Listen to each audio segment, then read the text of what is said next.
This podcast is brought to you by Progressive Insurance. You chose to hit play on this podcast today. Smart choice. Progressive loves to help people make smart choices. That's why they offer a tool called Auto Quote Explorer that allows you to compare your Progressive car insurance quote with rates from other companies.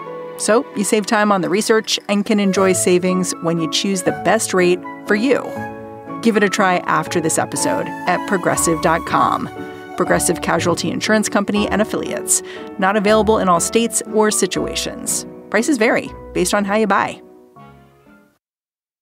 Hey there, Ryan Reynolds here. It's a new year, and you know what that means. No, not the diet. Resolutions. A way for us all to try and do a little bit better than we did last year. And my resolution, unlike big wireless, is to not be a raging and raise the price of wireless on you every chance I get. Give it a try at mintmobile.com/switch. $45 upfront payment required, equivalent to $15 per month. New customers on first 3-month plan only. Taxes and fees extra. Speed slower above 40 gigabytes on unlimited. See mintmobile.com for details.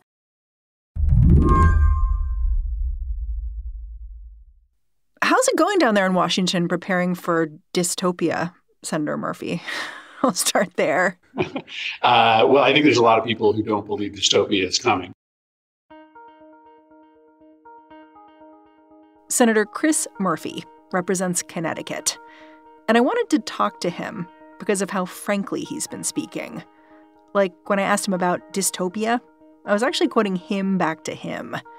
He'd told The Bulwark a few weeks back that he was preparing for the worst out of the Trump administration, including, yes, possible dystopia. I really believe that we are in the middle of a slide away from democracy. We're not sort of looking ahead to it. And I'm a little fearful that so few of my colleagues see what's happening. Senator Murphy says the warning signs are everywhere. The GOP has already asked the FBI to investigate former Congresswoman Liz Cheney, for instance. And after January 20th, it could be Trump loyalists Kash Patel and Pam Bondi deciding whether or not to follow through on a request like that. Patel and Bondi have been nominated to lead the FBI and the DOJ, respectively. But to land those jobs, they'll have to be confirmed. Hearings begin next week, which is where Senator Murphy has just a little bit of power, and he wants to use it. He's worried. They will do whatever Donald Trump wants. Kash Patel is enthusiastically taking that job in order to persecute and prosecute people who do not share the conservative ideology. So you think an investigation and a possible indictment of Liz Cheney are coming? I mean, I don't know, but I mean, I don't know why you wouldn't believe that to be the case. Donald Trump has tweeted that he believes that the members of the January 6th committee are criminals. And he has put somebody in charge of the FBI who believes that the Justice Department should be used to lock up people who refuse to rig the election in 2020 for Donald Trump. I mean, it's right in front of our eyes. When you say this to your colleagues, do they kind of look at you like, Chris, why is your hair on fire? Yeah, I not every one of them, but yes, a lot of them don't believe this is coming. I was just having a conversation with somebody, one of my colleagues, who is considering voting for Pam Bondi. And I just said, listen, you know, when there are Democrats in jail, when activists won't show up to our protests because they fear imprisonment or IRS audits, it's going to look pretty awful. But what do they say back to you when you say that? Because I can imagine this person, whoever they are, saying, well, what's my alternative? It's not like Bondi goes away and, I don't know, Merrick Garland stays there. Yeah, but that doesn't obligate you to vote for him. That doesn't obligate to put Democratic fingerprints on the destruction of American democracy.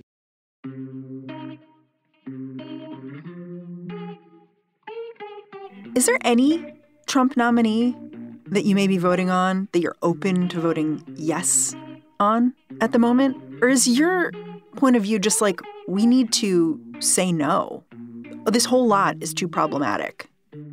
I'm certainly open to voting for certain Trump nominees. I am not reflexively opposed to every single nominee. For instance, the nominee to head the Department of Labor that, you know, I would give an honest look at.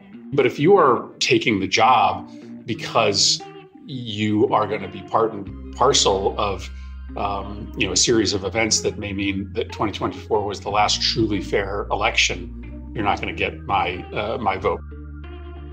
Today on the show, a Democratic firebrand prepares for confirmation hearings. I'm Mary Harris. You're listening to What Next? Stick around.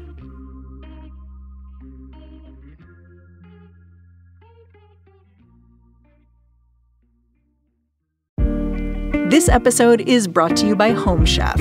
The holiday season is over, but cold weather is sticking around.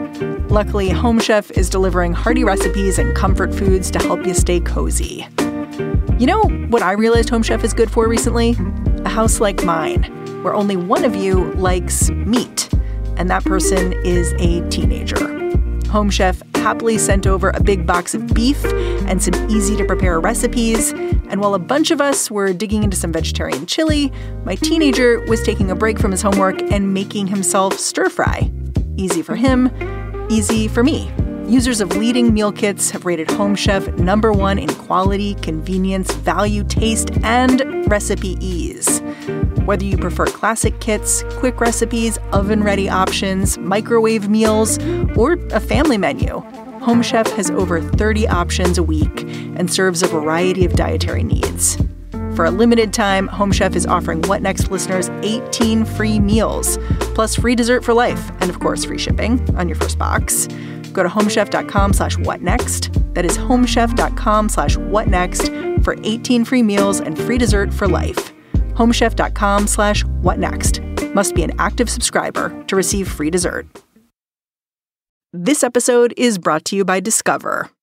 Have you heard about Doublenomics? It's okay if you haven't. It is extremely niche and practiced by Discover. Here's an example of Doublenomics. Discover automatically doubles the cash back earned on your credit card at the end of your first year with Cashback Match. That means with Discover, you could turn $150 cash back into $300. It pays to Discover. See terms at discover.com/creditcard. Do you think your party is acting like an opposition party right now? I mean, listen, it is not January 20th yet. The president is not sworn in. So you're saying, give us a minute? Well, no, I'm telling you the theory of the case of those who are holding their fire, right? There are friends of mine inside the Democratic Party who say, don't light the sky on fire yet. He's not in office yet. It's better to wait. And once he's there, start organizing. I don't believe that.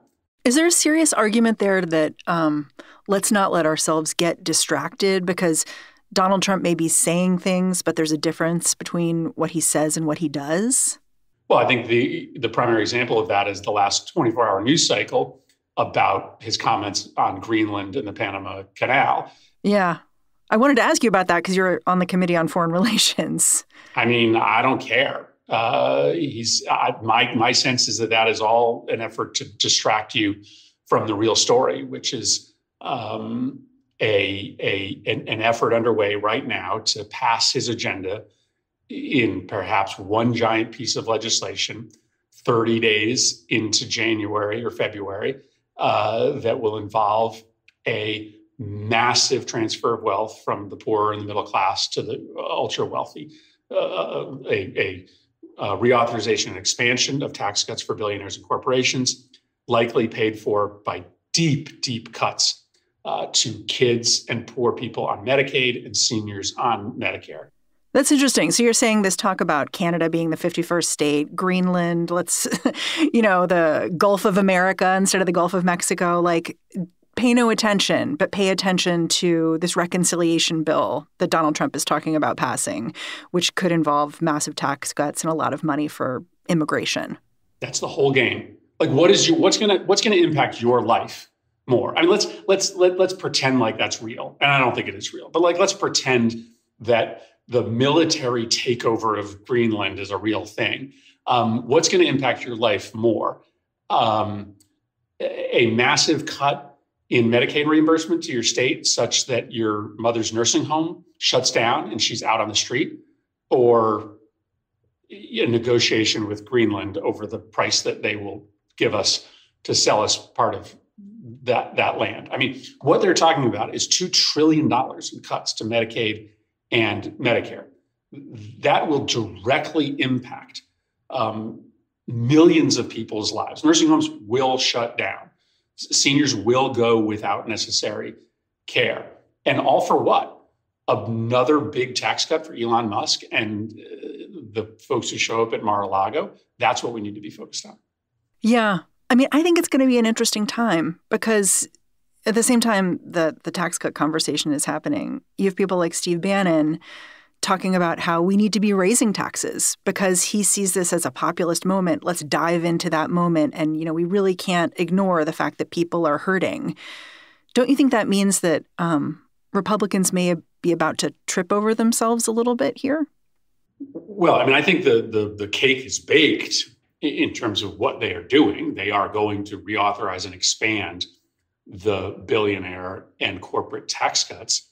And they apparently cut a deal at the end of last year to pay for that by cutting Medicaid and Medicare to the bone. Of course, there's an enormous political price to pay for that. That is a deeply unpopular thing to do. That has nothing to do with lowering costs or making life easier for anybody in this country. It's just about helping the economic elites. But nobody's going to know about that if we spend, even a day talking about Greenland and Panama.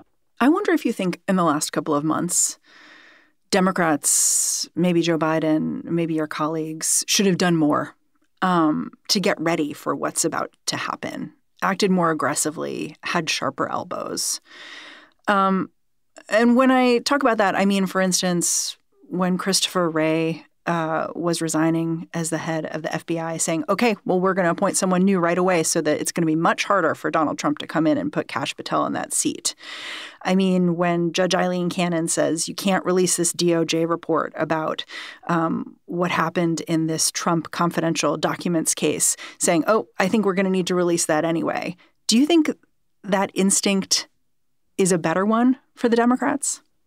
Well, I don't know that it really matters what I think about what happened in the past. I mean, I am not shy about my belief that we should be louder about the ongoing destruction of our democracy that we are watching in real time.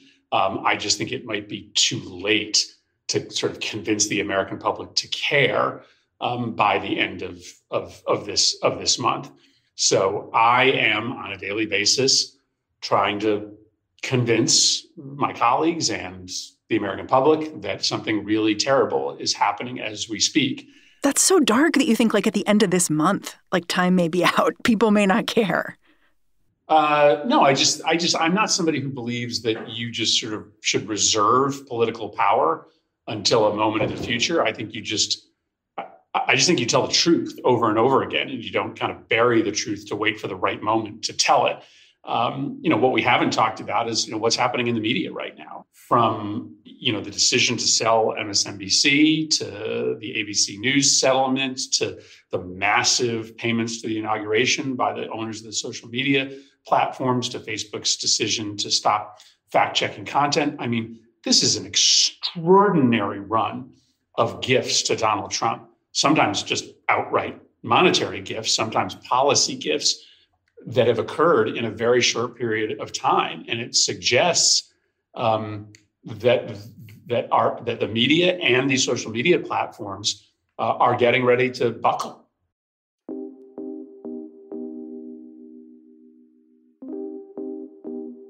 After the break, looking ahead to those confirmation hearings.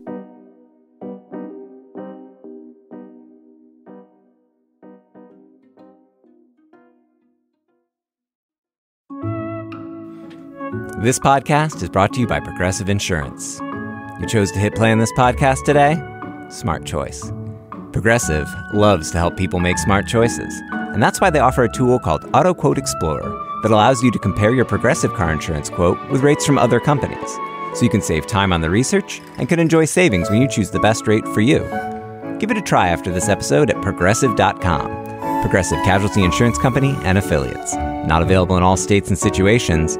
Prices vary based on how you buy.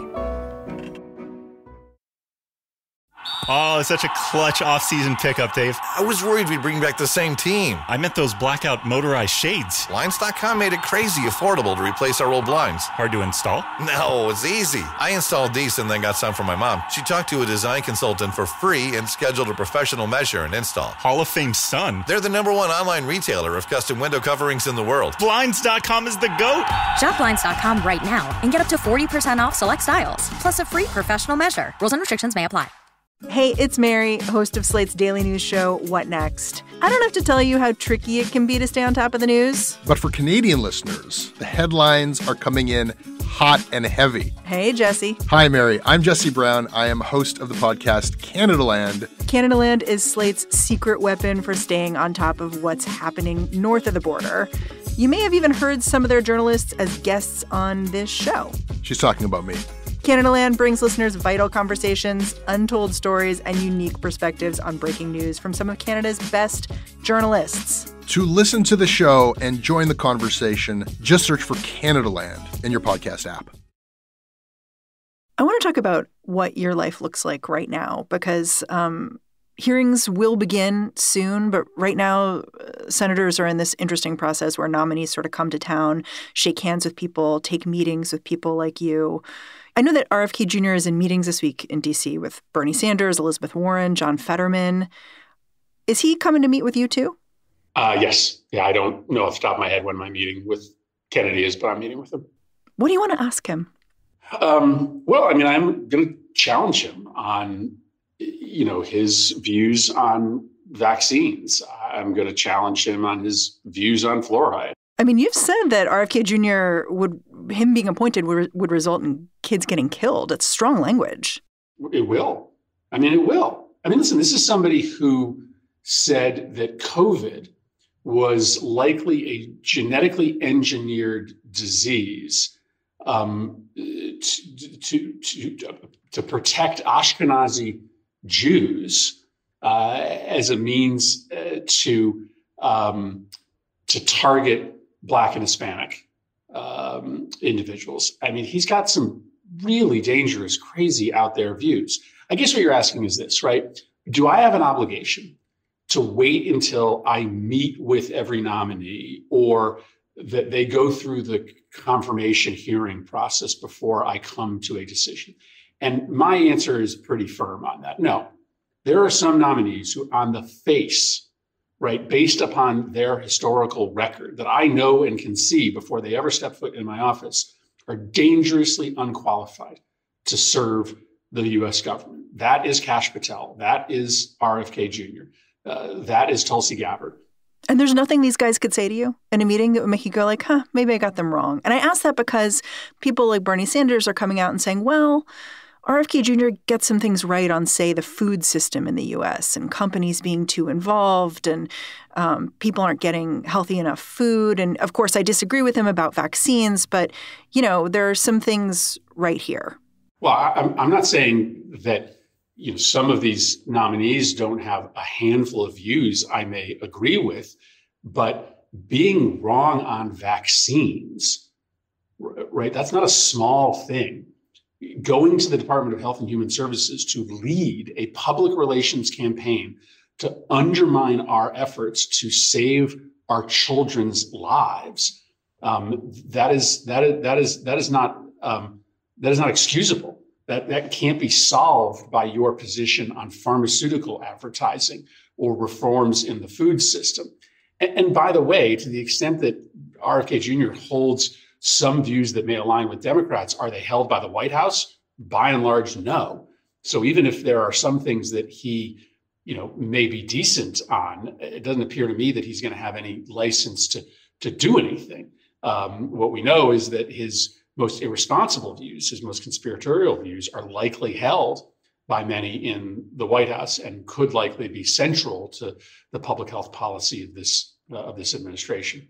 I know that folks like you are pointing towards this incident in American Samoa that RFK got involved with and using it as an example of the danger of RFK Jr. Do you want to just lay out exactly what happened there and why that story is so important to you? Yeah. So what happened is this. In American Samoa, there was a nascent anti-vaccine movement. And he spent a handful of days there sort of growing this anti-vaccine movement into something truly substantial, such that from 2018, when he visited, to 2019, there was a pretty dramatic surge in the number of families who rejected the measles vaccine for their children. By 2019, lots of people didn't have the measles vaccine, and there was an outbreak, a really bad outbreak, in which hundreds of people died, thousands of people were hospitalized. Most of them were young children.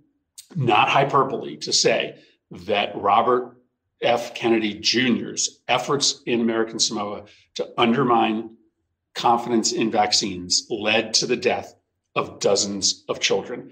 And that is a very small community, a very small corner of the world.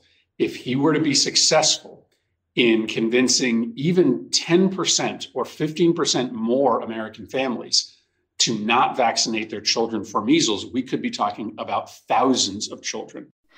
Here's something I struggle with. I know you've asked before, like, why are Democrats giving RFK Jr. a pass here when it comes to his history of vaccine denial?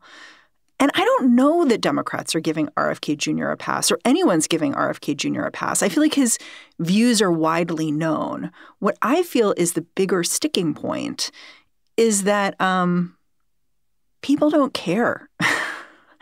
People are so overwhelmed with information and disinformation that they cling on to the one thing that makes sense to them about what this guy is saying. Like, oh, yeah, the big companies involved in the food industry and seed oils, whatever's resonating with them. And they kind of just use it to excuse the rest. Well, I actually don't know what the impact would be if we decided to, run a very coordinated, organized effort to expose the actual consequences of a large-scale retreat from childhood vaccinations in this country. What would that look like for you? Well, it would involve more than me and a handful of other senators, raising this issue publicly right now. I mean, there are not a lot of people who are going to vote on his nomination that are, running real public plays to explain the dangers of having the head of the Department of Health and Human Services be so devoted to conspiracy theories over the course of the next 4 years. Let's say we have another pandemic. Let's say we have another public health threat. Not out of the question, given what's happening with the avian flu. Correct. And the Department of Health and Human Services decides not to meet it with science. I just think, in general, you shouldn't have somebody who doesn't believe in science. You shouldn't have somebody who is so ready to believe fringy conspiracy theories running the primary health agency of the country. And that to me is basics, right? Plus he's not qualified, right? He has no history running any sizable public health agency. He has never served, inside of government in any significant capacity. There's just also no sign that he has other broad qualifications to run an agency that big. One more question. Confirmation hearings start next week. I think Pete Hegseth is next week in the Senate, the proposed Secretary of Defense. In the past couple of months, we've seen one nominee pull himself out, Matt Gaetz, who was put forward for Attorney General. Do you think the Democrats will succeed in any other nominees? And I guess I shouldn't just say the Democrats. I mean, in general, do you think these are the nominees? Or do you think there's still time to do something different if that's what a senator like you thinks is appropriate? Oh, I still think there's a chance you can defeat some of these other nominees. I don't think all of the information is out. The vetting continues. I don't think every senator has made up their mind. I mean, at the very least, on somebody like Kash Patel, who has claimed that the FBI, the very agency he's about to oversee, planned January 6th. I mean, I don't know. Maybe I'm naive, but I still hope that there are 4 Republicans who look at somebody that insane, that irresponsible, and think that they should not be running world's preeminent law enforcement agency. So, yeah, I'm going to still fight some of these nominees. Now, of course, there's the risk that if you get somebody like Kash Patel to step down or you defeat him on the floor, that he gets replaced by somebody just as bad. But I don't know. It's hard to get much worse than somebody who believes that FBI agents were the ones actually planning and orchestrating the January 6th riots. Senator Murphy, I'm really grateful for your time. Thanks for coming on the show. Thanks. Chris Murphy is a U.S. Senator from Connecticut.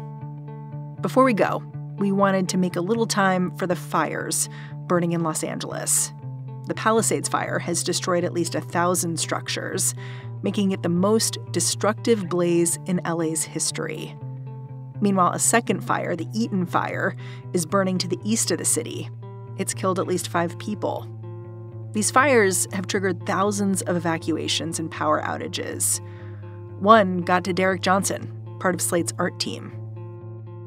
My Tuesday started off pretty normal, except for the fact that I got a text message from SoCal Edison saying that they might shut our power off due to the excessive winds. They weren't sure about power lines falling on trees, etc. So we were ready for it. But around 2 o'clock, when everything went dark, it seemed as if it wasn't them shutting off the power, it was something else.